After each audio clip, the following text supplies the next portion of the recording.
ಅದು ಜಯಂತಿಪುರ ಅನ್ನುವ ಅಂದವಾದ ಊರು. ಸುತ್ತಮುತ್ತ ಹಚ್ಚ ಹಸಿರಾಗಿರುವ ಹೊಲಗಳು, ಹಾಗೇನೆ ಪಕ್ಷಿಗಳ ಕಿಲಕಿಲ ಶಬ್ದದೊಂದಿಗೆ ಆ ಜಯಂತಿಪುರ ಯಾವಾಗ್ಲೂ ತುಂಬಾ ಚೆನ್ನಾಗಿತ್ತು. ಆ ಊರಿನ ಪ್ರಜೆಗಳು ಎಲ್ರೂ ಕೂಡ ವ್ಯವಸಾಯವನ್ನೇ ನಂಬಿ ಬಾಳ್ತಾ ಇದ್ರು. ಆ ಊರಿನಲ್ಲಿ 60 ವಯಸ್ಸು ದಾಟಿರುವ ಕಾಮಾಕ್ಷಿಯಮ್ಮ ಅನ್ನುವವರ ಕುಟುಂಬ ಕೂಡ ಬಾಳ್ತಾ ಇತ್ತು. ಹಾಗೆ ದಿನಗಳು ಹೋಗ್ತಾ ಇತ್ತು. ಒಂದಿನ ಕಾಮಾಕ್ಷಿಯಮ್ಮ ಅವರ ಮಗನಾದ ಸುಬ್ಬಯ್ಯನ ಹತ್ತಿರ, ಇಲ್ಲೋಡೋ ಸುಬ್ಬು, ನೀನು ಸಂತೆಗೆ ಹೋಗಿ ನನಗೆ ತಿನ್ನಕ್ಕೆ ಏನಾದ್ರೂ ತಿಂಡಿ ತಗೊಂಡ್ಬಾ, ಹಾಗೇನೆ ಮನೆಗೆ ಬೇಕಾಗಿರುವ ಅಡಿಗೆ ಸಾಮಾನು ತಗೊಂಡ್ಬಾ. ಅಡಿಗೆ ಮನೇಲಿ ಎಲ್ಲಾನು ಖಾಲಿ ಆಯ್ತು. ಏನಮ್ಮ ನೀನು, ನೆನ್ನೆ ತಾನೇ ನಿನಗೆ ಸುಮಾರು ತಿಂಡಿಗಳನ್ನ ತಗೊಂಡ್ ಬಂದ್ಕೊಟ್ಟೆ, ಹಾಗೇನೆ ಮನೆಗೆ ಬೇಕಾಗಿರೋ ಸಾಮಗ್ರಿ ಎಲ್ಲಾನು ತಗೊಂಡ್ ಬಂದೆ, ಅಷ್ಟ್ ಬೇಗ ಎಲ್ಲ ಹೇಗಮ್ಮ ಖಾಲಿ ಆಯ್ತು? ಹಾಗಂತ ತುಂಬಾ ಆಶ್ಚರ್ಯದಿಂದ ಕೇಳ್ದ. ಆವಾಗ ಸುಬ್ಬಯ್ಯನ ಹೆಂಡತಿ ಮಂಗಮ್ಮ ಅಲ್ಲಿಗೆ ಬಂದು, ಯಾಕೆ ನಿಮಗ್ ಗೊತ್ತಿಲ್ವಾ, ನಿಮ್ಮಮ್ಮ ಮನೇಲಿರೋ ಎಲ್ಲಾ ಸಾಮಗ್ರಿನೂ ತಿಂತಾ ಇದ್ದಾರೆ. ಗೋಧಿ ಅಕ್ಕಿ ಬೇಳೆನೂ ಕೂಡ ಬಿಡ್ತಾ ಇಲ್ಲ, ಹಸಿ ಹಸಿಯಾಗಿ ತಿಂತಾ ಇದ್ದಾರೆ. ನೀವಿವಾಗ ಅವ್ರಿಗೆ ತಿನ್ನಕ್ಕೆ ಏನಾದ್ರೂ ತಗೊಂಡ್ ಬಂದು ಕೊಡ್ಲಿಲ್ಲ ಅಂದ್ರೆ ಆಮೇಲೆ ಮನೇಲಿರುವ ತಟ್ಟೆ ಗ್ಲಾಸು ಎಲ್ಲಾನು ತಿನ್ಬಿಡ್ತಾರೆ ಏನೋ. ಅದನ್ನು ಕೇಳಿದಾಗ ಕಾಮಾಕ್ಷಿ ಅಮ್ಮನಿಗೆ ಸೊಸೆ ಮೇಲೆ ಕೋಪ ಬಂತು. ಏನೇ, ನನಗೂ ನನ್ನ ಮಗನಿಗೂ ಮಧ್ಯದಲ್ಲಿ ನೀನೇನು ಅಧಿಕಾರ ಮಾಡ್ತಾ ಇದೀಯಾ? ಇದೆಲ್ಲಾನು ನೀನು ನಿನ್ನ ತವರು ಮನೆಯಿಂದ ತಗೊಂಡ್ ಬಂದಿದ್ದ, ಎಲ್ಲಾನು ನಾನ್ ಕಷ್ಟಪಟ್ಟು ದುಡ್ದು ಕೂಡಿಟ್ಟ ಹಣ ಕಣೆ. ಹಾಗಿರುವಾಗ ನನಗೇನ್ ಬೇಕೋ ಎಲ್ಲಾನು ನಾನು ತಗೊಳ್ತೀನಿ, ತಿಂತೀನಿ. ಅದನ್ನ ಕೇಳಕ್ಕೆ ನೀನ್ ಯಾರು? ಏನ್ ಅನ್ಕೊಂಡಿದ್ಯಾ? ನನ್ನ ಮಗನ ಹತ್ರ ನಾನು ಮನೇಲಿರೋ ಎಲ್ಲಾನು ತಿಂತಾ ಇದ್ದೀನಿ ಅಂತ ಚಾಡಿ ಹೇಳಿಕೊಟ್ಟು ಇಬ್ರನ್ನ ಬೇರೆ ಮಾಡ್ಬೇಕಂತ ಅನ್ಕೊಂಡಿದ್ಯಾ? ಅಯ್ಯೋ ಅತ್ತೆ, ನಾನ್ ನಿಮ್ ಬಗ್ಗೆ ಹಾಗೆ ಹೇಳಲಿಲ್ಲ. ಆದ್ರೆ ನೀವೇ ಇವಾಗ ನಿಮ್ ಬಾಯಿಂದ ನೀವ್ ಯಾರು ಅಂತ ಹೇಳಿದೀರಾ. ಇಲ್ ನೋಡ್ರಿ, ನಿಮ್ಮ ಅಮ್ಮ ಏನ್ ಕೇಳಿದ್ರು ತಗೊಂಡ್ ಬಂದ್ ಕೊಡಿ. ಹಾಗಿಲ್ಲ ಅಂದ್ರೆ ನಿಮ್ಮ ಹತ್ರ ನಾನು ಚಾಡಿ ಹೇಳಿದ್ರಿಂದಾನೇ ನೀವು ಏನೂ ತಗೊಂಡ್ ಬರ್ಲಿಲ್ಲ ಅಂತ ನನ್ನ ಹತ್ರ ಜಗಳಕ್ ಬರ್ತಾರೆ ಇವರು. ಇಲ್ ನೋಡೆ, ನಾನೇನೋ ದೊಡ್ಡ ತಿಂಡಿ ಪೋತಿ ಏನಲ್ಲ. ನಾನ್ ನೋಡಕ್ಕೆ ಎಷ್ಟೋ ಸಪೂರವಾಗಿದ್ದೀನಿ. ನಾನು ಎಲ್ಲಾನು ನೀನ್ ಹೇಳೋ ಹಾಗೆ ತಿಂದಿದ್ರೆ ನಿಂತರ ನೋಡಕ್ಕೆ ಒಳ್ಳೆ ಡ್ರಮ್ ತರ ಇರ್ತಿದ್ದೆ ಅಲ್ವಾ? ಅಯ್ಯೋ ಅತ್ತೆ, ನೀವು ಎಷ್ಟು ತಿಂದ್ರೂ ದಪ್ಪ ಆಗ್ತಾ ಇಲ್ಲ. ನಾನು ಸ್ವಲ್ಪ ತಿಂದ್ರೂ ದಪ್ಪ ಆಗ್ತಾ ಇದ್ದೀನಿ. ಆದ್ರೆ ನೀವು ಒಂದ್ ಹೊತ್ತಿಗೆ ತಿನ್ನೋ ಆಹಾರನ ಈ ಊರಿಗೆ 3 ಹೊತ್ತಿಗೆ ಹಾಕ್ಬೋದು, ಅಷ್ಟು ತಿಂತೀರಾ ನೀವು. ಆದ್ರೆ ದೇವ್ರು ನಿಮ್ಗೆ ಕೊಟ್ಟಿರುವ ವರ ಏನು ಗೊತ್ತಾ? ನೀವು ಎಷ್ಟೇ ತಿಂದ್ರೋ ಯಾವಾಗ್ಲೂ ಸಪುರವಾಗಿನೇ ಇರ್ತೀರಾ. ಅಯ್ಯೋ ಅಯ್ಯೋ ಅಯ್ಯೋ, ನನ್ನನ್ನ ಏನೇನ್ ಹೇಳ್ತಾ ಇದ್ದಾಳೆ ಇವಳು. ಏನೋ ಇದೋ, ಅವಳು ನನ್ನನ್ನ ಅನ್ಬಾರ್ದು ಅಂತ ಇದ್ದಾಳೆ. ನೀನ್ ನೋಡಿದ್ರೆ ನಿಂತ್ಕೊಂಡು ಗೊಂಬೆ ತರ ನೋಡ್ತಾ ಇದೀಯಾ? ಅವಳ ಮಾತಿಗೆ ಒಂದ್ ಮಾತಾದ್ರೂ ಹೇಳ್ತಿದ್ಯಾ ನೀನು? ಹಾ, ಹೇಳಿ ಹೇಳಿ, ನಿಮ್ ಮಗನ ಹತ್ರ ಚಾಡಿ ಹೇಳಿ ನನ್ ಬಗ್ಗೆ. ಹಾಗೆ ಅವ್ರ ನನ್ನನ್ನ ಹೊಡಿಲಿ. ನಿಮ್ ತರ ಅತ್ತೆ ಅಂತೂ ಯಾರಿಗೂ ಸಿಗ್ಲೇಬಾರ್ದು. ಮೊದ್ಲು ನನ್ ಗಂಡ ಸರಿ ಇದ್ರೆ ತಾನೇ ಅವ್ರಮ್ಮ ನನ್ ಬಗ್ಗೆ ಇಷ್ಟೆಲ್ಲ ಮಾತಾಡ್ತಾ ಇದ್ದಾರೆ. ಒಂದ್ ಮಾತು ಕೂಡ ಅವ್ರಮ್ಮನ ಹೇಳ್ದೆ ಹೇಗ್ ಗೊಂಬೆ ತರ ನಿಂತ್ಕೊಂಡು ನೋಡ್ತಿದಾರೆ ನೋಡಿ. ಹಾಗಂತ ತನ್ನ ಗಂಡನನ್ನ ಬೈದ್ಲು. ಆವಾಗ ಸುಬ್ಬಯ್ಯ ಮೇಲೆ ನಗುತ್ತಾ, ನಾನ್ ಏನ್ ಮಾಡ್ದೆ ಅಂತ ನೀವಿಬ್ರು ಇವಾಗ ನನ್ನನ್ನು ಹಿಡ್ಕೊಂಡಿದ್ದೀರಾ? ಇನ್ನು ಸ್ವಲ್ಪ ಹೊತ್ತು ನಾನು ಈ ಮನೇಲಿದ್ರೆ ಆಮೇಲೆ ನನಗೆ ಹುಚ್ಚಿಡಿದ್ರು ಹಿಡಿಯುತ್ತೇನೋ. ಹಾಗಂತ ಹೇಳಿ ಸುಬ್ಬಯ್ಯ ಮನೆಯಿಂದ ಹೊರಗಡೆ ಹೋದ. ಅತ್ತೆ ಸೊಸೆ ಇಬ್ರು ಸ್ವಲ್ಪ ಹೊತ್ತು ಜಗಳ ಮಾಡ್ಕೊಂಡು ಆಮೇಲೆ ಅವ್ರವ್ರ ಕೆಲಸ ಮಾಡ್ಕೊಳ್ಳೋದಕ್ಕೋಸ್ಕರ ಹೋದ್ರು. ಹೀಗೆ ದಿನಗಳು ಹೋಗ್ತಾ ಇತ್ತು. ಒಂದಿನ ಮಂಗಮ್ಮ ಮನೆ ಕೆಲಸ ಎಲ್ಲಾನು ಮಾಡಿ ಸ್ವಲ್ಪ ವಿಶ್ರಾಂತಿ ತಗೊಳ್ಳೋಣ ಅಂತ ಮಂಚದಲ್ಲಿ ಮಲಗಿದ್ಲು. ಸ್ವಲ್ಪ ಸಮಯದ ನಂತರ ಸುಬ್ಬಯ್ಯ ಮನೆಗೆ ಬಂದು ಮಂಗಮ್ಮನ ಹತ್ತಿರ, ಮಂಗಮ್ಮ, ಬೇಗ ನನಗೆ ಊಟ ಹಾಕೆ. ಯಾಕೋ ಇವತ್ತು ತುಂಬಾ ಹಸುವಾಗ್ತಾ ಇದೆ. ಹೌದು, ಏನ್ ಸಾರ್ ಮಾಡ್ದೆ? ಅದನ್ನು ಕೇಳಿದ ಕಾಮಾಕ್ಷಿ ಈ ಅವಕಾಶನ ಉಪಯೋಗ ಮಾಡ್ಕೊಂಡು ಮಗನಿಗೂ ಸೊಸೆಗೂ ಜಗಳ ಬರ್ಲಿ ಅಂತ, ಅವಳೆಲ್ಲೋ ಅಡಿಗೆ ಮಾಡಿದ್ಲೋ. ಬೆಳಿಗ್ಗೆ ನೀನು ಆ ಕಡೆ ಹೊಲಕ್ಕೆ ಹೋದ್ಯೋ ಇಲ್ವೋ? ಮಂಚದಲ್ಲಿ ಹತ್ತಿ ಮಲಗ್ದವಳು ಇನ್ನು ಎದ್ದೇಳಲೇ ಇಲ್ಲ. ಇದ್ರಲ್ಲಿ ಅಡಿಗೆ ಹೇಗ್ ಮಾಡ್ತಾಳೆ? ಅದಕ್ಕೆ ನಾನೇ ನಿನಗೋಸ್ಕರ ಅಡಿಗೆ ಮಾಡಿಟ್ಟಿದ್ದೀನಿ ಬಾ. ಏನಮ್ಮ, ಏನ್ ಹೇಳ್ತಾ ಇದೀಯ ನೀನು? ಸೊಸೆ ಅವಳಿರುವಾಗ ನೀನ್ ಯಾಕಮ್ಮ ಕಷ್ಟಪಟ್ಟು ಮನೆ ಕೆಲಸ ಎಲ್ಲ ಮಾಡ್ಬೇಕು? ಅತ್ತೆ ಮಾಡೋದನ್ನು ನೋಡಿ ಕೂತ್ಕೊಂಡಿದ್ದಾಳೆ ಇವಳು. ಹಾಗಂತ ಸುಬ್ಬಯ್ಯ ಕೋಪದಿಂದ ನಿದ್ರೆ ಮಾಡ್ತಾ ಇದ್ದ ಮಂಗಮ್ಮನನ್ನ ಎಬ್ಬಸ್ತ. ತಕ್ಷಣ ಮಂಗಮ್ಮ ನಿದ್ರೆಯಿಂದ ಬೆಚ್ಚಿ ಬಿದ್ದು ಎದ್ದೇಳಿದ್ಲು. ರೀ, ಯಾವಾಗ ಬಂದ್ರಿ? ನಾನ್ ನೋಡ್ಲೇ ಇಲ್ಲ. ಸರಿ ಬನ್ನಿ ಕೂತ್ಕೊಳ್ಳಿ, ನಿಮ್ಗೆ ಇಷ್ಟವಾದ ಸಾರು ಮಾಡಿದ್ದೀನಿ, ಹಾಕ್ತೀನಿ ಬನ್ನಿ. ಅದನ್ನು ಕೇಳಿದ ಸುಬ್ಬಯ್ಯ ಮಂಗಮ್ಮನ ಮೇಲೆ ಕೋಪದಿಂದ, ನಿನಗೆ ಎಷ್ಟು ಅಹಂಕಾರ ಇದ್ದಿದ್ರೆ ನಮ್ಮಮ್ಮ ಕಷ್ಟಪಟ್ಟು ಅಡಿಗೆ ಮಾಡಿದ್ರೆ ಅದನ್ನ ನೀನ್ ಮಾಡಿದ್ದು ಅಂತ ಹೇಳ್ತಾ ಇದೀಯಾ? ಹಾಗಂತ ಹೆಂಡತಿಯನ್ನ ಬಾಯಿಗೆ ಬಂದ ಹಾಗೆ ಬೈದು ಅವನು ಹೊರಗಡೆ ಹೋದ. ಆವಾಗ ಮಂಗಮ್ಮ ಅತ್ತೆ ಹತ್ತಿರ, ಅತ್ತೆ, ನಾನ್ ಕಷ್ಟಪಟ್ಟು ಅಡಿಗೆ ಮಾಡಿದ್ರೆ ಎಲ್ಲಾನು ನೀವು ಮಾಡಿದ್ದು ಅಂತ ನನ್ ಗಂಡನ ಹತ್ರ ಚಾಡಿ ಹೇಳಿ ನನ್ನನ್ನ ಬಯಸ್ತೀರಾ? ನೋಡಿ ನಾನ್ ಏನ್ ಮಾಡ್ತೀನಂತ. ಯಾವತ್ತಾದ್ರೂ ಒಂದಿನ ನೀವು ನನ್ನ ಹತ್ರ ಸಿಕ್ಕಾಕೊಳ್ತೀರಲ್ವಾ, ಆವಾಗ ಇಟ್ಕೊಳ್ತೀನಿ ನಿಮ್ಮನ್ನ. ಹೋಗೆ ಹೋಗೆ, ನಿನ್ನಂತವ್ರನ್ನ ನನ್ನ ಅನುಭವದಲ್ಲಿ ನಾನು ಎಷ್ಟು ಜನನ ನೋಡಿದ್ದೀನಿ. ನೀನು ಏನ್ ಅನ್ಕೊಂಡ್ರು ಕೂಡ ನಿನ್ನ ಹತ್ರ ಸಿಕ್ಕಾಕೊಳ್ಳಲ್ಲ. ನಿನ್ನಿಂದ ನನ್ನನ್ನ ಏನೂ ಮಾಡೋಕ್ಕಾಗಲ್ಲ. ನಾನು ಯಾವಾಗಲೂ ಇದೇ ರೀತಿ ನನ್ನ ಮಗನ ಹತ್ರ ಚಾಡಿ ಹೇಳ್ತೀನಿ. ನೋಡೋಣತ್ತೆ, ನೋಡೋಣ. ನಿಮ್ಮ ಮಗ ನನ್ನನ್ನು ಇವತ್ತು ಬೈದ್ರಲ್ಲ, ಅದೇ ರೀತಿ ನಿಮ್ಮನ್ನ ಬೈತಾರೆ. ಇಲ್ಲಾಂದ್ರೆ ನನ್ನ ಹೆಸರನ್ನ ನಾನು ಬದಲಾಯಿಸ್ಕೊಳ್ತೀನಿ. ಹಾ, ಹಾಗಾದ್ರೆ ನೀನು ರೆಡಿಯಾಗೋ. ಪುನಃ ನಿನಗೆ ಒಂದು ಹೊಸ ಹೆಸರು ಇಡ್ಬೇಕಲ್ವಾ? ಅದಕ್ಕೆ ಬೇಕಾಗಿರೋ ಎಲ್ಲ ಏರ್ಪಾಡುಗಳನ್ನ ನೋಡೋ. ಹಾಗಂತ ಹೇಳಿ ನಗುತ್ತಾ ಕಾಮಾಕ್ಷಿಯಮ್ಮ ಹೊರಗಡೆ ಹೋದ್ರು. ಮಂಗ ಕೂಡ ಕೋಪದಿಂದ ಮನೆಯೊಳಗಡೆ ಹೋದ್ಲು. ಹೀಗೆ ದಿನಗಳು ಹೋಗ್ತಾ ಇತ್ತು. ಅತ್ತೆ ಸೊಸೆ ಮಧ್ಯದಲ್ಲಿ ಯಾವಾಗ್ಲೂ ಈ ರೀತಿ ಜಗಳ ನಡೀತಾನೆ ಇತ್ತು. ಹೀಗಿರುವಾಗ ಒಂದಿನ ಮಂಗಮ್ಮ ತನ್ನ ಅತ್ತೆಗೆ ಪಾಠ ಕಲಿಸಿಕೊಡ್ಬೇಕು ಅಂತ ಅಂದ್ಕೊಂಡು ಒಂದು ಪ್ಲಾನ್ ಕೂಡ ಹಾಕಿದ್ಲು. ತುಂಬಾ ದಪ್ಪವಾಗಿರುವ ಲಡ್ಡು ಅನ್ನುವ ಒಬ್ಬ ವ್ಯಕ್ತಿಯನ್ನ ಅತ್ತಿ ಹತ್ತಿರ ಕರ್ಕೊಂಡ್ ಬಂದ್ಲು. ಅತ್ತೆ, ನೀವು ಚೆನ್ನಾಗಿ ತಿಂತೀರಾ. ನೀವೊಬ್ರು ತಿಂಡಿಪೋತಿ ಅನ್ನುವ ವಿಷಯ ಈ ಊರಲ್ಲಿ ಎಲ್ರಿಗೂ ಗೊತ್ತು. ಆದ್ರೆ ಈ ವ್ಯಕ್ತಿ ಲಡ್ಡು ಅಂತೆ ನಿಮಗಿಂತ ಜಾಸ್ತಿ ತಿಂತಾನೆ ಅಂತೆ. ನಾನಿವತ್ತು ಸಂತೆಗೆ ಹೋದಾಗ ಅಲ್ಲಿ ಎಲ್ಲರ ಹತ್ರ ಹೆಮ್ಮೆಯಿಂದ ಹೇಳ್ತಾ ಇದ್ದ. ಇವನ ಅಹಂಕಾರನೇ ಕಡಿಮೆ ಮಾಡ್ಬೇಕು ಅಂತ ಅಂದ್ಕೊಂಡೆ ನಾನು. ಸ್ವಲ್ಪ ಇವನ್ ಜೊತೆ ಪಂದ್ಯ ಹಾಕಿ ನೀವು ಯಾರು ಅಂತ ತೋರ್ಸಿ ಇವನಿಗೆ. ಹಾಗಂತ ತನ್ನ ಅತ್ತಿ ಹತ್ತಿರ ಹೇಳಿದ್ಲು. ಆವಾಗ ಲಡ್ಡು ಅನ್ನೋ ವ್ಯಕ್ತಿ, ಏನಮ್ಮ ಮಂಗಮ್ಮ, ನೀನ್ ಹೇಳಿದವರು ಇವ್ರೇನಾ? ಇವ್ರು ನೋಡಕ್ಕೆ ಇಷ್ಟು ಸಪುರವಾಗಿದ್ದಾರೆ, ಲೆಕ್ಕ ಅಡ್ಡಿತಾರ. ಆದ್ರೆ ನನ್ನನ್ನು ನೋಡಿದ್ಯಾ ಹೇಗಿದ್ದೀನಿ ಅಂತ? ನನ್ ಜೊತೆ ಪಂದ್ಯ ಹಾಕಕ್ಕೆ ಇವ್ರಿಗೆ ಅರ್ಹತೆನಾದ್ರೂ ಇದೆಯಾ? ಇವ್ರ ಜೊತೆ ಪಂದ್ಯ ಕಟ್ಬೇಕು ಅಂತ ನನಗೆ ಅನಿಸ್ತಾನೆ ಇಲ್ಲ. ಇವ್ರನ್ನ ನೋಡಿದ್ರೆ ಪಾಪ ಅಂತ ಅನಿಸ್ತಿದೆ. ಸರಿಯಾಗಿ ಊಟ ಮಾಡ್ತಾರೋ ಇಲ್ವೋ, ಅದಕ್ಕೆ ಇವ್ರ ಜೊತೆ ನಾನು ಪೋಟಿಗೆ ಬರಲ್ಲ. ಹಾಗಂತ ಕಾಮಾಕ್ಷಿ ಅಮ್ಮನನ್ನು ನೋಡಿ ತಮಾಷೆ ಮಾಡ್ದ ಲಡ್ಡು. ಆವಾಗ ಲಡ್ಡುನ ನೋಡಿ ಅವರು, ಇಲ್ ನೋಡಪ್ಪ, ನಾನು ನೋಡಕ್ಕೆ ಸಪೂರವಾಗಿದ್ದೀನಿ ಅಂತ ನೀನು ತಪ್ಪಾಗಿ ತಿಳ್ಕೊಳ್ಬೇಡ. ಆ ಕರೆಂಟು ವೈರು ಕೂಡ ಸ್ವಲ್ಪ ಸಪೂರಾನೆ. ಆದ್ರೆ ಅದನ್ನ ಮುಟ್ಬೇಕು ಅಂತ ಅಂದ್ಕೊಂಡ್ರೆ ಶಾಕ್ ಕೊಡಿಯುತ್ತೆ, ಶಾಕ್. ಅದೇ ರೀತಿ ನನ್ನ ಹತ್ರ ನೀನು ಪೋಟಿ ಹಾಕ್ಬೇಕು ಅಂತ ಅಂದ್ಕೊಂಡ್ರೆ ಆಮೇಲೆ ನೀನೆ ನಾಳೆ ಸೋತೋಗೋದು. ಸರಿ ಸರಿ, ನಿಮಗೆ ಇಷ್ಟು ಧೈರ್ಯ ಇದೆ ಅಂದ್ರೆ ನಾನ್ಯಾಕೆ ಪಂದ್ಯ ಬೇಡ ಅಂತ ಹೇಳ್ಬೇಕು? ನಾವಿಬ್ರು ಇವಾಗ್ಲೇ ಪೋಟಿನ ಶುರು ಮಾಡ್ಕೊಳ್ಳೋಣ. ನಾನು ಪಂದ್ಯದಲ್ಲಿ ಗೆದ್ರೆ ನಿಮ್ಮ ಆಸ್ತಿ ಎಲ್ಲಾನು ನನಗ್ ಕೊಡ್ಬೇಕು. ಒಂದ್ ವೇಳೆ ನೀವು ಗೆದ್ರೆ ನನ್ನ ಆಸ್ತಿನ ನಿಮಗೆ ಕೊಡ್ತೀನಿ, ಸರಿನಾ? ಅದನ್ನು ಕೇಳಿದ ಮಂಗಮ್ಮನಿಗೆ ಹೃದಯ ಒಂದ್ ನಿಮಿಷ ನಿಂತೇ ಹೋಯ್ತು. ಒಂದ್ ವೇಳೆ ಈ ಸ್ಪರ್ಧೆಯಲ್ಲಿ ತನ್ನ ಅತ್ತೆ ಸೋತೋದ್ರೆ ಎಲ್ಲಾ ಆಸ್ತಿಗಳನ್ನ ಲಡ್ಡುಗೆ ಕೊಡ್ಬೇಕಾಗಿ ಬರುತ್ತೆ ಏನೋ ಅಂತ ಅನ್ಕೊಂಡು ಅವಳ ಅತ್ತೆ ಹತ್ರ ಬೇಡ ಅಂತ ಹೇಳಿದ್ಲು. ಆದ್ರೆ ಕಾಮಾಕ್ಷಿಯಮ್ಮ, ಈ ಹುಡುಗನಿಗೆ ನಾನು ಯಾರು ಅಂತ ತೋರಿಸ್ಬೇಕು. ನಾನು ಖಂಡಿತ ಈ ಸ್ಪರ್ಧೆಯಲ್ಲಿ ಗೆದ್ದೇ ಗೆಲ್ತೀನಿ. ಆವಾಗ ಅವನ ಆಸ್ತಿ ನನಗ್ ಸ್ವಂತ ಆಗುತ್ತೆ. ಅದನ್ನು ಕೇಳಿದ ಮಂಗಮ್ಮನಿಗೆ ಒಂದ್ ಕಡೆ ಸ್ಪರ್ಧೆಯಲ್ಲಿ ಅತ್ತೆ ಗೆದ್ರೆ ಅವನ ಆಸ್ತಿ ನಮಗ್ ಸ್ವಂತ ಆಗುತ್ತೆ ಅನ್ನುವ ಸಂತೋಷ, ಇನ್ನೊಂದ್ ಕಡೆ ಸೋತೋದ್ರೆ ಆಸ್ತಿ ಹೋಗುತ್ತೆ ಅಲ್ವಾ ಅನ್ನುವ ದುಃಖ. ಇದೆಲ್ಲಾನು ನೋಡಿ, ಅತ್ತೆ, ನೀವು ಈ ಸ್ಪರ್ಧೆಯಲ್ಲಿ ಸೋತೋದ್ರೆ ನಮ್ಮ ಆಸ್ತಿ ಎಲ್ಲಾನು ಅವನಿಗೆ ಸ್ವಂತ ಆಗುತ್ತೆ. ಆಮೇಲೆ ನಾನ್ ಹೇಳಿದ ಮಾತೆ ನೀವ್ ಕೇಳ್ಬೇಕಾಗುತ್ತೆ. ಈ ಮನೆ ಅಧಿಕಾರ ಎಲ್ಲ ಆಮೇಲೆ ನಂದೇ. ನಿಮ್ಮ ಸೊಂಟದಲ್ಲಿರುವ ಈ ಮನೆಕೀನ ನೀವು ನನಗೆ ಕೊಡ್ಬೇಕಾಗುತ್ತೆ. ನಾನು ಹೇಳಿದ ಹಾಗೆ ನೀವು ನಡ್ಕೊಳ್ಬೇಕಾಗುತ್ತೆ. ಈ ಷರತ್ತಿಗೆ ಸರಿ ಅಂದ್ರೆ ನಾನು ಸರಿ ಅಂತೀನಿ. ಇಲ್ಲಿ ನೋಡೆ ಮಂಗಮ್ಮ, ನನ್ನ ಮೇಲೇನೋ ನನ್ನ ಹೊಟ್ಟೆ ಮೇಲೇನೋ ನನಗೆ ನಂಬಿಕೆ ಇದೆ. ಏನೇ ಆಗ್ಲಿ, ಪ್ರಪಂಚನೇ ನಾಶ ಆಗ್ಲಿ, ನಾನಂತೂ ಇದರಲ್ಲಿ ಗೆದ್ದೇ ಗೆಲ್ತೀನಿ. ಒಂದ್ ವೇಳೆ ನೀನು ಹೇಳಿದಾಗೆ ನಾನು ಈ ಸ್ಪರ್ಧೆಯಲ್ಲಿ ಸೋತದೆ ಅಂತ ಇಟ್ಕೋ, ನನ್ನ ಮನೆ ಕೀನ ನಿನಗೆ ಕೊಡ್ತೀನಿ. ಅದು ಮಾತ್ರ ಅಲ್ಲ, ಈ ಮನೆ ಅಧಿಕಾರ ಎಲ್ಲಾನೋ ನಿನ್ನ ಹತ್ರನೇ ಒಪ್ಪಿಸ್ತೀನಿ. ಹಾಗಂತ ಸೊಸೆಗೆ ಮಾತು ಕೊಟ್ರು. ಅವಾಗ ಮಂಗಮ್ಮ ಅವನ ಮನಸ್ಸಲ್ಲಿ ಈ ರೀತಿ ಅಂದ್ಕೊಂಡ್ಲು, ಇವಾಗ ನನ್ನ ದೇವ್ರ ಹತ್ರ ಏನು ಅಂತ ಬೇಡ್ಕೊಳ್ಳೋದು? ನಮ್ಮ ಅತ್ತೆ ಸೋತೋದ್ರೆ ಮನೆ ಅಧಿಕಾರ ಎಲ್ಲ ನನಗೆ ಸ್ವಂತ ಆಗುತ್ತೆ.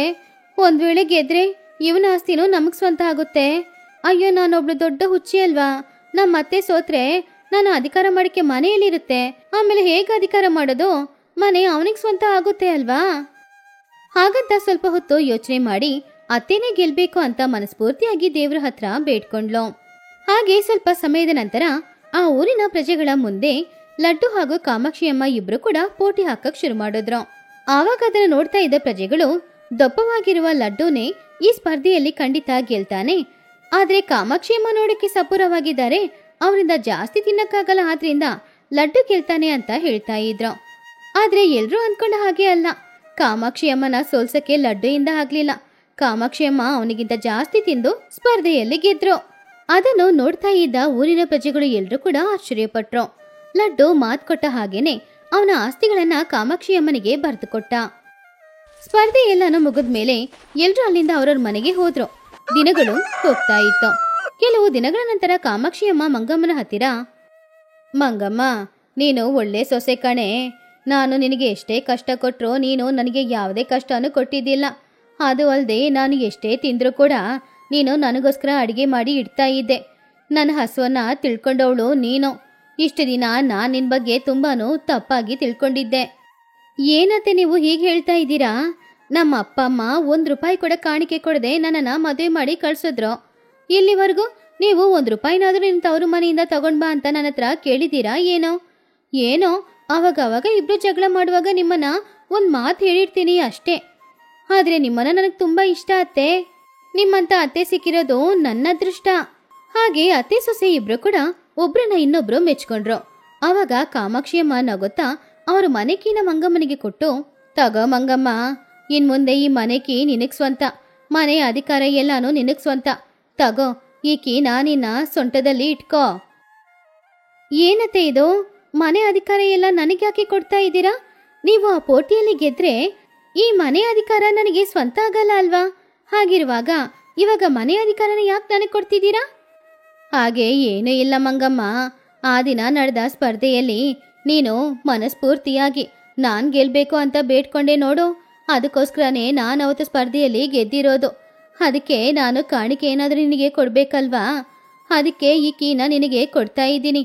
ಇನ್ಮುಂದೆ ಈ ಮನೆ ಅಧಿಕಾರ ನಿನಗೆ ಸ್ವಂತ. ಹಾಗಂತ ಕಾಮಾಕ್ಷಿ ಅಮ್ಮ ತುಂಬಾನು ಸಂತೋಷದಿಂದ ಅವರ ಮನೆಯ ಅಧಿಕಾರನ ಮಂಗಮ್ಮ ಹತ್ರ ಕೊಟ್ರು. ಮಂಗಮ್ಮ ಆ ಕೀ ತಗೊಂಡು ಸೊಂಟದಲ್ಲಿ ಮುಡ್ಕೊಂಡ್ಲು. ಆ ದಿನದಿಂದ ಮನೆ ಅಧಿಕಾರ ಅವಳಿಗೆ ಸ್ವಂತವಾಯಿತು. ಹಾಗೆ ಆ ದಿನದಿಂದ ಅತ್ತೆ ಸೊಸೆಯ ಮಧ್ಯದಲ್ಲಿ ಜಗಳ ಯಾವಾಗ್ಲೂ ನಡೀಲೇ ಇಲ್ಲ. ಇಬ್ರು ಕೂಡ ತುಂಬಾನು ಸಂತೋಷವಾಗಿ ಬಾಳ್ತಿದ್ರು. ಗೋಪಾಲಪುರ ಅನ್ನುವ ಊರಿನಲ್ಲಿ ಚಂದ್ರಯ್ಯ ಅನ್ನುವ ಒಬ್ಬ ವ್ಯಾಪಾರಿ ಇದ್ದ. ಚಂದ್ರಯ್ಯನಿಗೆ ಒಬ್ಬ ಮಗ, ಹೆಸರು ಶೇಖರ್. ಚಂದ್ರಯ್ಯ ಅವನ ಬುದ್ಧಿವಂತಿಕೆಯಿಂದ ಚಿಕ್ಕ ವ್ಯಾಪಾರವನ್ನ ತುಂಬಾನೇ ಕಷ್ಟಪಟ್ಟು ದೊಡ್ಡ ವ್ಯಾಪಾರವಾಗಿ ಬದಲಾಯಿಸ್ದ. ಚಂದ್ರಯ್ಯನಿಗೆ ಅವನ ನಂತರ ಅವನ ಮಗ ಅವನ ವ್ಯಾಪಾರವನ್ನ ಇನ್ನೂ ಬೆಳೆಸ್ಬೇಕು ಅನ್ನೋದು ಅವನ ಆಸೆಯಾಗಿತ್ತು. ಆದ್ರೆ ಶೇಖರ್ ಮಾತ್ರ ಅದ್ಯಾವುದನ್ನು ದೊಡ್ಡದಾಗಿ ತಗೊಳ್ತಾನೆ ಇರ್ಲಿಲ್ಲ. ಲಕ್ಷ್ಮಿ, ಸ್ವಲ್ಪ ಕುಡಿಯಕ್ಕೆ ನೀರ್ ತಗೊಂಡ್ ಬಾ. ಬಂದ್ರ? ನಿಮಗೋಸ್ಕರನೇ ನಾನು ಕಾಯ್ತಾ ಇದ್ದೆ. ತಗೊಳ್ಳಿ, ನೀರ್ ಕೊಡಿರಿ. ಊಟ ಬಡಿಸ್ಲಾ? ಸ್ವಲ್ಪ ಹೊತ್ತು ಬಿಟ್ಟು ಊಟ ಮಾಡ್ತೀನಿ. ಹೌದು, ನಮ್ಮ ಮಗ ಇಲ್ಲಿದ್ದಾನೆ. ಇವತ್ತು ಅವನನ್ನ ಅಂಗಡಿಗೆ ಬಂದು ವ್ಯಾಪಾರ ಹೇಗ್ ಮಾಡೋದನ್ನೋದನ್ನ ಕಲ್ತ್ಕೊ ಅಂತ ಹೇಳಿದ್ದೆ. ಆದ್ರೆ ಅವನ್ ಕಡೆ ಕೂಡ ಬಂದೇ ಇಲ್ಲ. ಇವತ್ತು ಅವನ ಗೆಳೆಯನ ಹುಟ್ಟು ಹಬ್ಬ ಅಂತೆ. ನಿಮ್ಮ ಹತ್ರ ಹೇಳಿದ್ರೆ ಹುಟ್ಟು ಹಬ್ಬಕ್ಕೇನೋ ಹೋಗೋದ್ ಬೇಡ, ಅಂಗಡಿಗೆ ಬಾ ಅಂತ ಹೇಳ್ತೀರಾ ಅಲ್ವಾ? ಅದಕ್ಕೆ ನಿಮ್ಮ ಹತ್ರ ಹೇಳಿದೆ. ಅವನ ಸ್ನೇಹಿತನನ್ನ ನೋಡ್ಕೊಂಡು ಬರೋದಕ್ಕೋಸ್ಕರ ಹೋಗಿದ್ದಾನೆ. ಪಾಪ, ಈ ಒಂದು ದಿನ ಅವನು ಸಂತೋಷವಾಗಿ ಇರ್ಲಿ ಬಿಡಿ. ಯಾವಾಗ್ಲೂ ನಿನ್ ಮಗನಿಗೆ ಸಪೋರ್ಟ್ ಮಾಡ್ಕೊಂಡೇ ಇರ್ತೀಯ ನೀನು. ಅವನನ್ನ ಹೀಗೆ ಬಿಟ್ಬಿಟ್ರೆ ಅವನ್ ಖಂಡಿತ ಉದ್ಧಾರ ಆಗಲ್ಲ. ಇವಾಗ್ಲೇ ಅವನಿಗೆ ಅವನ ಕರ್ತವ್ಯ ಏನು ಅನ್ನೋದನ್ನ ಹೇಳಿ ತಿಳಿಸ್ಬೇಕು. ಅವನು ಓದಿ ಮುಗಿಸಿ 1 ವರ್ಷ ಆಯ್ತು. ಇಲ್ಲಿ ತನಕ ಏನಾದ್ರೂ ಒಂದು ಕಾರಣ ಹೇಳಿ ಅವನು ಅಂಗಡಿಗೆ ಬರ್ತಾನೆ ಇಲ್ಲ. ನನ್ನ ನಂತರ ಅಂಗಡಿನ ನೋಡ್ಕೊಳ್ಳೋದು ಅವನ್ ತಾನೆ. ಇವಾಗ್ಲೇ ವ್ಯಾಪಾರ ಕಲ್ತ್ಕೊಂಡ್ರೇನೆ ಕೆಲವು ದಿನಗಳಲ್ಲಿ ಅವನು ಕೂಡ ತುಂಬಾ ಒಳ್ಳೆ ವ್ಯಾಪಾರಿ ಆಗ್ತಾನೆ. ಅದಕ್ಕೆ ಅಲ್ವಾ ನಾನು ಅವನನ್ನ ಅಂಗಡಿಗೆ ಬರಕ್ ಹೇಳ್ತಿರೋದು. ನಿನ್ ಮಗನ ಹತ್ರ ಏನ್ ಮಾತಾಡ್ತೀಯೋ ಏನೋ, ಅವನು ನಾಳೆಯಿಂದ ಅಂಗಡಿಗೆ ಬರ್ಲೇಬೇಕು. ವ್ಯಾಪಾರ ಎಲ್ಲಾನು ಕಲ್ತ್ಕೊಳ್ಬೇಕು. ಸರಿ, ನಾಳೆಯಿಂದ ಅವನು ಖಂಡಿತ ಅಂಗಡಿಗೆ ಬರ್ತಾನೆ. ವ್ಯಾಪಾರ ವಿಷಯ ಏನು ಅನ್ನೋದನ್ನ ಅವನೇ ಕಲ್ತ್ಕೊಳ್ತಾನೆ. ನನ್ ಮಗ ತುಂಬಾ ಬುದ್ಧಿವಂತ, ನಿಮ್ ತರ ಅಲ್ಲ. ಸ್ವಲ್ಪ ದಿನ ವ್ಯಾಪಾರ ನೋಡಿದ್ರೆ ಸಾಕು, ವ್ಯಾಪಾರನ ಹೇಗ್ ಮಾಡೋದು ಅಂತ ಅವನು ಬೇಗನೆ ಕಲ್ತ್ಕೊಳ್ತಾನೆ. ಅದನ್ನು ನೋಡೋಣ. ಮೊದ್ಲು ಅವನನ್ನ ನಾಳೆಯಿಂದ ಅಂಗಡಿಗೆ ಬರಕ್ ಹೇಳೋ. ಹಾಗಂತ ಹೇಳಿದ್ರು ಚಂದ್ರಯ್ಯ. ಶೇಖರ್ ಅವನ ಗೆಳೆಯರ ಜೊತೆ ಸಂತೋಷವಾಗಿ ಇದ್ದ. ಏನೋ ಶೇಖರ್, ನಿಮ್ಮಪ್ಪ ದಿನ ಅವ್ರ ಅಂಗಡಿಗೆ ಬರಕ್ ಹೇಳಿ ಹೇಳ್ತಿದ್ದಾರಂತೆ. ಹೌದ್ ಕಣೋ, ನಾನು ಓದ್ ಮುಗಿಸಿ 1 ವರ್ಷ ಆಯ್ತಲ್ವಾ, ಅದಕ್ಕೆ ಅಂಗಡಿಗೆ ಬಂದು ವ್ಯಾಪಾರ ಮಾಡೋದನ್ನ ಕಲ್ತ್ಕೊ ಅಂತಿದ್ದಾರೆ. ಆದ್ರೆ ನನಗಿನ್ನೂ ಸ್ವಲ್ಪ ದಿನ ಹೀಗೇನೆ ಇರೋಣ ಅಂತ ಅನಿಸ್ತಾ ಇದೆ. ನಮ್ಮಪ್ಪ ಕಷ್ಟಪಟ್ಟು ಹಣ ಸಂಪಾದನೆ ಮಾಡ್ತಿದ್ದಾರೆ, ನಾನ್ ಯಾಕೆ ಮಾಡ್ಬೇಕು ಹೇಳಿ ನೋಡೋಣ. ನನಗೆ ಹೊಟ್ಟೆ ತುಂಬಾ ತಿಂದು ಚೆನ್ನಾಗಿ ನಿದ್ರೆ ಮಾಡಿ ಗೆಳೆಯರ ಜೊತೆ ಇರೋದಂದ್ರೆ ತುಂಬಾ ಇಷ್ಟ. ಅದಕ್ಕೆ ದಿನ ಏನಾದ್ರೂ ಒಂದು ಕಾರಣ ಹೇಳಿ ಅಂಗಡಿಗೆ ಹೋಗದೆ ತಪ್ಪಿಸ್ಕೊಳ್ತಿದ್ದೀನಿ. ನಿಮ್ಮಪ್ಪ ತುಂಬಾನೇ ಬುದ್ಧಿವಂತರು, ಚೆನ್ನಾಗಿ ವ್ಯಾಪಾರ ಮಾಡಿ ಎಲ್ಲರ ಹತ್ರನೂ ಒಳ್ಳೆ ಹೆಸರನ್ನ ಸಂಪಾದನೆ ಮಾಡಿದ್ದಾರೆ. ನೀನ್ ಕೂಡ ಅವ್ರ ಹತ್ರ ವ್ಯಾಪಾರ ಕಲ್ತ್ಕೊಂಡ್ರೆ ನಾಳೆ ಭವಿಷ್ಯಕ್ಕೆ ಒಳ್ಳೇದೇ ತಾನೇ. ಸಾಕು ನಿಲ್ಸೋ, ನಾನು ನಿಮ್ ಜೊತೆ ಸಂತೋಷವಾಗಿರೋಣ ಅಂತ ಬಂದ್ರೆ ಇಲ್ಲೂ ಕೂಡ ನಮ್ಮ ಅಪ್ಪನ ಕಥೆಯೇ ಮಾತಾಡ್ತಾ ಇದ್ದೀರಾ. ಹೇಗೂ ಮನೆಗೆ ಹೋದ್ರೆ ನಮ್ಮಪ್ಪ ಇದ್ರ ಬಗ್ಗೆನೇ ಮಾತಾಡ್ತಾರೆ. ಇಲ್ಲಾದ್ರೂ ಸ್ವಲ್ಪ ಹೊತ್ತು ನಿಮ್ ಜೊತೆ ಸಂತೋಷವಾಗಿ ಇರ್ತೀನಿ ಬಿಡ್ರೋ. ಹಾಗಂತ ಹೇಳಿ ಶೇಖರ್ ತನ್ನ ಗೆಳೆಯರ ಜೊತೆ ಸ್ವಲ್ಪ ಹೊತ್ತು ಊರೆಲ್ಲ ತಿರುಗಾಡಿ ಆಮೇಲೆ ಅವನ್ ಮನೆಗೆ ವಾಪಸ್ ಹೋದ. ಏನಪ್ಪ ಶೇಖರ್ ಇದು, ಇಷ್ಟು ಆಲಸ್ಯವಾಗಿ ಮನೆಗ್ ಬರ್ತಿದ್ಯಾ? ಇಷ್ಟೊತ್ತು ನಿನಗೋಸ್ಕರ ಕಾದು ಕಾದು ಇವಾಗ್ಲೇ ಹೋಗಿ ಮಲಗಿದ್ರು ನಿಮ್ಮಪ್ಪ. ಅಮ್ಮಯ್ಯ ಮಲಗದ್ರ? ಹಾಗಾದ್ರೆ ನಾನ್ ಚೆನ್ನಾಗಿ ಊಟ ಮಾಡಿ ನಿದ್ರೆ ಮಾಡ್ಬೋದು. ಏನೋ ಅನ್ಕೊಂಡಿದ್ಯಾ ನೀನು? ಅವರು ನಿಮ್ ತಂದೆ ನಿನ್ನ ಒಳ್ಳೇದಕ್ಕೋಸ್ಕರ ತಾನೇ ಅಂಗಡಿಗೆ ಬಂದು ವ್ಯಾಪಾರ ಮಾಡೋದನ್ನ ಕಲ್ತ್ಕೊ ಅಂತಿದ್ದಾರೆ. ಆದ್ರೆ ನೀನು ಯಾವಾಗ ನೋಡಿದ್ರು ಸುಮ್ನೆ ತಿರ್ಗಾಡ್ತಿರ್ತೀಯ. ನಿಮ್ಮಿಬ್ರನ್ನ ಸಮಾಧಾನ ಮಾಡಕ್ಕಾಗದೆ ನನಗೆ ಹುಚ್ಚಿಡಿತಾ ಇದೆ. ಅಪ್ಪ ಹೇಳೋದ್ ಕೂಡ ನಿನ್ನ ಒಳ್ಳೇದಕ್ಕೋಸ್ಕರ ತಾನೇ. ನಾಳೆಯಿಂದ ನಿಮ್ಮಪ್ಪ ಹೇಳಿದ ಹಾಗೆ ನೀನು ಅಂಗಡಿಗೆ ಹೋಗ್ಲೇಬೇಕು. ವ್ಯಾಪಾರನ ಹೇಗ್ ಮಾಡೋದು ಅನ್ನೋದನ್ನ ಅವ್ರ ಹತ್ರ ನೀನು ಕಲ್ತ್ಕೊಳ್ಬೇಕು. ಸುಮ್ನೆ ಹೀಗೆ ಊರ್ ತಿರ್ಗಾಡೋದನ್ನ ಬಿಟ್ಟು ವ್ಯಾಪಾರನ ಕಲ್ತ್ಕೊ. ಇದು ನಿನಗೂ ನಮ್ ಕುಟುಂಬಕ್ಕೂ ತುಂಬಾ ಒಳ್ಳೇದು. ಅದಲ್ಲಮ್ಮ, ಇನ್ನು ಸ್ವಲ್ಪ ದಿನ. ಸಾಕು ನಿಲ್ಸೋ, ನಾಳೆಯಿಂದ ನೀನು ಅಂಗಡಿಗೆ ಹೋಗ್ಲೇಬೇಕು. ಹಾಗಂತ ನಿಮ್ಮಪ್ಪ ಹೇಳಿದ್ದಾರೆ. ನನ್ನಿಂದಂತೂ ಈ ವಿಷಯದಲ್ಲಿ ಏನು ಮಾಡಕ್ಕಾಗಲ್ಲ. ಏನ್ ಮಾಡ್ತೀಯೋ ಏನೋ ನನಗೆ ಗೊತ್ತಿಲ್ಲ. ಎಲ್ಲಾನು ಬಿಟ್ಬಿಟ್ಟು ನಾಳೆ ಅಂಗಡಿಗೆ ಹೋಗೋ ಕೆಲ್ಸ ನೋಡು. ಹಾಗಂತ ಹೇಳಿದ್ಲು. ಬೇರೆ ಏನು ಮಾಡಕ್ಕಾಗಲ್ಲ, ನಾಳೆ ಅಂಗಡಿಗೆ ಹೋಗ್ಲೇಬೇಕೋ ಏನೋ ಅಂತ ಅನ್ಕೊಂಡು ಮಲಗಿ ನಿದ್ರೆ ಮಾಡ್ದ ಶೇಖರ್. ಮರುದಿನ ಬೆಳಗ್ಗೆ ಅವನ ತಂದೆಯ ಜೊತೆ ಅವನು ಅಂಗಡಿಗೆ ಹೋಗ್ತಾ ಇದ್ದ. ಚಂದ್ರಯ್ಯನ ಜೊತೆ ಸೇರಿ ವ್ಯಾಪಾರನೂ ನೋಡ್ತಾ ಇದ್ದ ಶೇಖರ್. ಆವಾಗ ಚಂದ್ರಯ್ಯನ ಅಂಗಡಿಗೆ ಒಡವೆ ತಗೊಳ್ಳೋದಕ್ಕೋಸ್ಕರ ಆ ಊರಿಗೆ ಸೇರಿದ ಕಾಂತಮ್ಮ ಬಂದ್ಲು. ಬನ್ನಿ ಬನ್ನಿ ಕಾಂತಮ್ಮ ಅವ್ರೆ, ಹೇಗಿದ್ದೀರಾ? ಬಂದ್ ಕೂತ್ಕೊಳ್ಳಿ. ಹೊಸ ಹೊಸ ಒಡವೆಗಳು ಬಂದಿದೆ, ತೋರಿಸ್ಲಾ? ನನಗೆ ಒಂದು ಮುತ್ತಿನ ಹಾರ ಬೇಕಾಗಿದೆ. ನಿಮ್ಮ ಹತ್ರ ಏನೇನ್ ಮುತ್ತಿನ ಹಾರ ಇದೆಯೋ ಅದೆಲ್ಲಾನು ಸ್ವಲ್ಪ ತೆಗೆದು ತೋರಿಸಿ. ಅದರಲ್ಲಿ ಇಷ್ಟವಾಗಿದ್ನ ತಗೊಳ್ತೀನಿ. ಸರಿ ಸರಿ ಶೇಖರ್, ಒಳಗಡೆ ಮುತ್ತಿನ ಹಾರ ಇದೆ, ಕಾಂತಮ್ಮನಿಗೆ ತಗೊಂಡ್ ಬಂದು ತೋರ್ಸು. ಸರಿಯಪ್ಪ.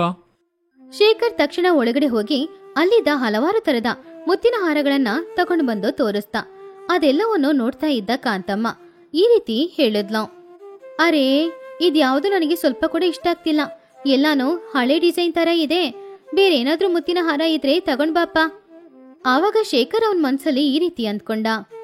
ಏನಪ್ಪಾ ಇದು, ಇಷ್ಟು ತರದ ಮುತ್ತಿನ ಹಾರನ ತಗೊಂಡ್ ಬಂದ್ ಇಟ್ಟಿದ್ದೀನಿ. ಯಾವುದನ್ನು ಕೂಡ ನೋಡಿ ಇಷ್ಟ ಇಲ್ಲ ಅಂತ ಹೇಳ್ತಾ ಇದ್ದಾರೆ. ಇವತ್ತಿವರು ಮುತ್ತಿನ ಹಾರ ತಗೊಂಡ್ ಹಾಗೇನೆ. ಹಾಗಂತ ಅನ್ಕೊಂಡು ಒಳಗಡೆಯಿಂದ ಇನ್ನೂ ಕೆಲವು ಮುತ್ತಿನ ಹಾರಗಳನ್ನ ತಗೊಂಡ್ ಬಂದು ಹೊರಗಡೆ ಇಟ್ಟ. ಕಾಂತಮ್ಮ ಅದನ್ನು ಚೆನ್ನಾಗಿಲ್ಲ ಅಂತ ಹೇಳಿದ್ಲು. ಹೇಗೂ ಇವರು ಮುತ್ತಿನ ಹಾರ ತಗೊಳ್ಳಲ್ಲ ಅಂತ ಶೇಖರ್ ನಿರ್ಧಾರನೇ ಮಾಡ್ದ. ಇದೆಲ್ಲವನ್ನು ಚಂದ್ರಯ್ಯ ಕೂತ್ಕೊಂಡು ನೋಡ್ತಾ ಇದ್ರು. ಇವಾಗ ಅವರು ಮಧ್ಯದಲ್ಲಿ ಬರ್ಲೇಬೇಕು ಅನ್ನುವ ಪರಿಸ್ಥಿತಿ ಇರೋದ್ರಿಂದ ಒಂದು ಮುತ್ತಿನ ಹಾರವನ್ನ ತೋರಿಸಿ ಈ ರೀತಿ ಹೇಳಿದ್ರು. ಏಯ್ ಶೇಖರ್, ಈ ಮುತ್ತಿನ ಹಾರನ ಯಾಕೋ ತಗೊಂಡ್ ಬಂದೆ? ಇದು ಪಕ್ಕದೂರಿನ ಪ್ರೆಸಿಡೆಂಟ್ ಹೆಂಡತಿ ಸ್ಪೆಷಲ್ ಆಗಿ ಹೇಳಿ ಮಾಡಿರೋ ಮುತ್ತಿನ ಹಾರ. ಆ ಮುತ್ತಿನ ಹಾರ ಇಲ್ಲಿ ಯಾರ ಹತ್ರನೂ ಇಲ್ಲ ಕಣೋ. ಅವರಿಗೋಸ್ಕರ ಅಂತ ನಾನು ಕಷ್ಟಪಟ್ಟು ಮಾಡಿದ ಮುತ್ತಿನ ಹಾರ ಅದು. ಅದನ್ನ ಯಾಕೆ ತಗೊಂಡ್ ಬಂದು ಕಾಂತಮ್ಮನಿಗೆ ತೋರಿಸ್ತಿದ್ಯಾ? ಒಂದ್ ವೇಳೆ ಇವರು ಬೇಕು ಅಂತ ಕೇಳಿದ್ರೆ ಪ್ರೆಸಿಡೆಂಟ್ ಹೆಂಡತಿ ಏನ್ ಹೇಳ್ತಾರೆ ಏನೋ. ತಕ್ಷಣ ಆ ಮುತ್ತಿನ ಹಾರನ ತಗೊಂಡು ಒಳಗಡೆ ಹೋಗೋ. ಹಾಗಂತ ಅನ್ಕೊಂಡು ಚಂದ್ರಯ್ಯ ಶೇಖರ್ನ ನೋಡಿ ಕಣ್ ಹೊಡೆದ್ರು. ಆವಾಗ ಅವನಿಗೆ ಏನೂ ಅರ್ಥ ಆಗ್ಲಿಲ್ಲ. ಆ ಮುತ್ತಿನ ಹಾರನ ಒಳಗಡೆ ತಗೊಂಡು ಹೋಗಕ್ಕೆ ನೋಡಿದಾಗ ಅಲ್ಲಿವರೆಗೂ ಚಂದ್ರಯ್ಯ ಹಿಡಿದನ್ನ ಕೇಳಿ ಕಾಂತಮ್ಮ ಶೇಖರ್ನ ತಡೆದ್ರು. ಅರೆ ಇರು ಶೇಖರ್, ಎಲ್ಲಿಗ್ ತಗೊಂಡ್ ಹೋಗ್ತಾ ಇದೀಯಾ ಮುತ್ತಿನ ಹಾರನ? ಈ ಮುತ್ತಿನ ಹಾರನ ನಾನ್ ತಗೊಳ್ತೀನಿ. ಇಲ್ಲಿ ನೋಡಿ ಚಂದ್ರಯ್ಯ ಅವ್ರೆ, ಇದೇ ರೀತಿ ಇರೋ ಮುತ್ತಿನ ಹಾರನ ಪುನಃ ಮಾಡಿ ಅದನ್ನ ಪ್ರೆಸಿಡೆಂಟ್ ಹೆಂಡತಿಗೆ ಕೊಡಿ. ಇದು ನನಗ್ ತುಂಬಾನೇ ಇಷ್ಟ ಆಗಿದೆ. ಇದನ್ನ ನಾನ್ ತಗೊಳ್ತೀನಿ, ಆಗಲ್ಲ ಅಂತ ಮಾತ್ರ ಹೇಳ್ಬೇಡಿ. ಅಯ್ಯೋ, ಹೀಗೆ ನನಗೆ ದೊಡ್ಡ ಸಮಸ್ಯೆ ಕೊಡ್ಬೇಡಿ ಕಾಂತಮ್ಮ ಅವ್ರೆ. ಇದನ್ನ ಪಕ್ಕದೂರು ಜಮೀನ್ದಾರ್ ಹೆಂಡತಿ ತುಂಬಾ ಸ್ಪೆಷಲ್ ಆಗಿ ಕೇಳಿ ಮಾಡಿಸ್ಕೊಂಡಿದ್ದಾರೆ. ಇನ್ನು 2 ದಿನದಲ್ಲಿ ಬಂದು ಎಲ್ಲಾ ಹಣನು ಕೊಟ್ಟು ತಗೊಂಡು ಹೋಗ್ತೀನಿ ಅಂತ ಬೇರೆ ಹೇಳಿದ್ದಾರೆ. ಇವಾಗ ಇದ್ದಕ್ಕಿದ್ದಂತೆ ನನಗೆ ಇಷ್ಟ ಆಗಿದೆ ಕೊಡಿ ಅಂತ ಹೇಳಿದ್ರೆ ಹೇಗ್ ಕೊಡೋದು? ಅದು ಅಲ್ಲದೆ ಇದು ತುಂಬಾನೇ ಅಮೂಲ್ಯವಾದ ಮುತ್ತು. ಈ ಮುತ್ತಿಗೆ ಬೆಲೆ ಜಾಸ್ತಿ. ಅಂತ ಮುತ್ತಿನ ಹಾರನ ನಿಮಗೆ ಹೇಗ್ ಕೊಡೋದು ಹೇಳಿ? ಅದೆಲ್ಲ ನನಗ್ ಗೊತ್ತಿಲ್ಲ. ಪಕ್ಕದವರು ಪ್ರೆಸಿಡೆಂಟ್ ಹೆಂಡತಿ ಎಷ್ಟು ಹಣ ಕೊಟ್ಟು ತಗೊಳ್ತೀನಿ ಅಂತ ಹೇಳಿದ್ರು, ಅದಕ್ಕಿಂತ ಸ್ವಲ್ಪ ಜಾಸ್ತಿನೇ ಕೊಟ್ಟು ನಾನು ಈ ಮುತ್ತಿನ ಹಾರನ ತಗೊಳ್ತೀನಿ. ಈ ಮುತ್ತಿನ ಹಾರನ ನೀವು ನನಗೆ ಕೊಡ್ಬೇಕು. ಬೇಕಾದ್ರೆ ಅವ್ರಿಗೆ ಇದೇ ರೀತಿ ಮುತ್ತಿನ ಹಾರನ ಮಾಡಿ 2 ದಿನ ನಂತರ ನೀವೇ ಕೊಟ್ಕೊಳ್ಳಿ. ಸರಿ, ಏನ್ ಮಾಡೋದು? ಈ ಮುತ್ತಿನ ಹಾರ ನಿಮ್ಗೆ ಇಷ್ಟ ಆಗಿದೆ. ನೀವು ಬೇರೆ ಯಾವಾಗ್ಲೂ ನಮ್ಮ ಅಂಗಡಿಗೆ ಬರೋ ರೆಗ್ಯುಲರ್ ಕಸ್ಟಮರ್ ಅಲ್ವಾ? ಅದಕ್ಕೋಸ್ಕರ ಈ ಮುತ್ತಿನ ಹಾರನ ನಿಮಗೆ ಕೊಡ್ತೀನಿ.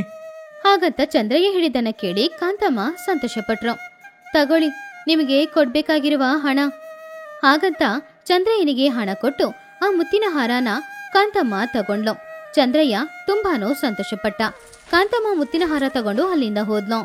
ಅಲ್ಲಿ ಏನ್ ನಡೀತಾ ಇದೆ ಅಂತ ಶೇಖರ್ಗೆ ಏನೂ ಅರ್ಥ ಆಗ್ಲಿಲ್ಲ. ಅವನು ಅವನ ತಂದೆನ ಹಾಗೇನೆ ನೋಡ್ತಾ ಇದ್ದ. ಅವನ ತಂದೆ ಹತ್ತಿರ ಈ ರೀತಿ ಕೇಳ್ದ. ಅಪ್ಪ, ನಿಜವಾಗ್ಲೂ ಆ ಮುತ್ತಿನ ಹಾರನ ಪ್ರೆಸಿಡೆಂಟ್ ಹೆಂಡತಿ ಆರ್ಡರ್ ಕೊಟ್ಟಿದ್ದಾರಾ? ಹಾಗಿರುವಾಗ ಅದನ್ನ ಕಾಂತಮ್ಮನಿಗೆ ನೀವು ಯಾಕೆ ಕೊಟ್ರಿ? ಇನ್ನು ಇರೋದು 2 ದಿನ. ಆ 2 ದಿನದಲ್ಲಿ ಆ ಪ್ರೆಸಿಡೆಂಟ್ ಹೆಂಡತಿಗೆ ಕೊಡೋದಕ್ಕೆ ನಮ್ಮಿಂದ ಮುತ್ತಿನ ಹಾರನ ತಯಾರು ಮಾಡಕ್ಕೆ ಆಗುತ್ತಾ? ಅದನ್ನ ಕೇಳಿ ಚಂದ್ರಯ್ಯ ನಗುತ್ತಾ ಈ ರೀತಿ ಹೇಳಿದ್ರು. ಪಕ್ಕದೂರಿನ ಪ್ರೆಸಿಡೆಂಟ್ ಹೆಂಡತಿ ಯಾರು ಅಂತಾನೆ ನನಗೆ ಗೊತ್ತಿಲ್ಲ. ಅವರು ಯಾವ ತರದ ಮುತ್ತಿನ ಹಾರನ ನನ್ನ ಹತ್ರ ಆರ್ಡರ್ ಕೊಡ್ಲೇ ಇಲ್ಲ. ನಿನಗೆ ಕಾಂತಮ್ಮನ ಬಗ್ಗೆ ಗೊತ್ತಿಲ್ಲ. ಅವ್ರಿಗೆ ನಮ್ಮ ಹತ್ರ ಇರೋ ಯಾವುದು ಇಷ್ಟ ಆಗಲ್ಲ. ಎಲ್ಲಾನು ನೋಡ್ತಾರೆ ಹೊರತು ಇದ್ ಬೇಡ ಬೇಡ ಅಂತ ಯಾವಾಗ್ಲೂ ಹೇಳ್ತಾರೆ. ಅದಕ್ಕೆ ನಾನು ಪಕ್ಕದೂರು ಪ್ರೆಸಿಡೆಂಟ್ ಹೆಂಡತಿ ನನಗೆ ಹೊಸ ಮುತ್ತಿನ ಹಾರನ ಆರ್ಡರ್ ಕೊಟ್ಟಿದ್ದಾರೆ. ಆತರ ಮುತ್ತಿನ ಹಾರ ಇಲ್ಲಿ ಯಾರ ಹತ್ರನೂ ಇಲ್ಲ ಅಂತ ಕಾಂತಮ್ಮನ ಹತ್ರ ನಾನು ಸುಳ್ಳು ಹೇಳಿದೆ. ಆದ್ರಿಂದ ಅದು ತುಂಬಾ ಸ್ಪೆಷಲ್ ಆದ ಮುತ್ತಿನ ಹಾರ ಅಂತ ಅಂದ್ಕೊಂಡು ತಕ್ಷಣ ಆ ಹಾರನ ಅವ್ರು ತಗೊಂಡು ಹೋದ್ರು. ಅವ್ರ ಹತ್ರ ಹಾಗೆ ಹೇಳಿಲ್ಲ ಅಂದ್ರೆ ಅವರು ಮುತ್ತಿನ ಹಾರ ತಗೊಳ್ತಾನೆ ಇರ್ಲಿಲ್ಲ. ಹಾಗೆ ಹೇಳಿದ್ರಿಂದಾನೇ ಅವರು ನಮ್ಮ ಹತ್ರ ಇದ್ದ ಒಂದು ಮುತ್ತಿನ ಹಾರನ ತಗೊಂಡು ಹೋದ್ರು. ಇದೇ ಕಾಣೋ ವ್ಯಾಪಾರ. ಯಾವಾಗ್ಲೂ ಇದೇ ರೀತಿ ಸಮಯಕ್ಕೆ ತಕ್ಕಂಗೆ ಸರಿಯಾಗಿ ಯೋಚನೆ ಮಾಡ್ಕೊಂಡು ವ್ಯಾಪಾರ ಮಾಡಿದ್ರೇನೆ ನಮ್ ವ್ಯಾಪಾರ ಚೆನ್ನಾಗಿ ಬೆಳೆಯೋದು. ಇಷ್ಟು ದಿನ ಎಲ್ರು ನಿಮ್ಮನ್ನ ಬುದ್ಧಿವಂತ ವ್ಯಾಪಾರಿ ಅಂತ ಹೇಳ್ತಾ ಇದ್ದಾಗ ಏನೋ ಅಂತ ಅನ್ಕೊಂಡೆ ಅಪ್ಪ. ಆದ್ರೆ ಇವತ್ತು ನನಗೆ ಗೊತ್ತಾಯ್ತು, ನಿಜವಾಗ್ಲೂ ನಮ್ಮಪ್ಪ ತುಂಬಾನೇ ಬುದ್ಧಿವಂತ ವ್ಯಾಪಾರಿನೇ. ನಾವು ಎಷ್ಟೇ ಬುದ್ಧಿವಂತನಾಗಿದ್ರು ಕೂಡ ನಾವು ಯಾರಿಗೂ ಮೋಸ ಮಾತ್ರ ಮಾಡ್ಲೇಬಾರ್ದು. ಎಲ್ರಿಗೂ ಒಳ್ಳೆ ತರದ ವಸ್ತುಗಳನ್ನೇ ಮಾರ್ಬೇಕು. ಅದು ಕರ್ಮ, ಸರಿನಾ? ಆವಾಗ್ಲೇ ಅಲ್ವಾ ಪುನಃ ಕಸ್ಟಮರ್ಸ್ಗಳು ನಿನ್ನಂಗಡಿಗೆ ಬಂದು ನಿನ್ನ ಹತ್ರನೇ ವಸ್ತುಗಳನ್ನ ತಗೊಳ್ಳೋದು. ಆವಾಗ ಈ ವ್ಯಾಪಾರದಲ್ಲಿ ನಿನ್ನನ್ನ ಸೋಲ್ಸಕ್ಕೆ ಯಾರಿಂದಾನೂ ಆಗಲ್ಲ. ಹಾಗಂತ ಹೇಳಿದ್ರು ಚಂದ್ರಯ್ಯ. ಆ ದಿನದಿಂದ ಶೇಖರ್ ವ್ಯಾಪಾರ ಹೇಗ್ ಮಾಡೋದು ಅನ್ನೋದನ್ನ ಅವನ ತಂದೆ ಜೊತೆ ಕೂತ್ಕೊಂಡು ಕಲ್ತ್ಕೊಳ್ತಾ ಇದ್ದ. ಕೆಲವು ದಿನಗಳ ನಂತರ ಚೆನ್ನಾಗಿ ವ್ಯಾಪಾರ ಮಾಡೋದನ್ನ ಕಲ್ತ್ಕೊಂಡು ಅವನೇ ವ್ಯಾಪಾರ ನೋಡ್ಕೊಳ್ತಿದ್ದ.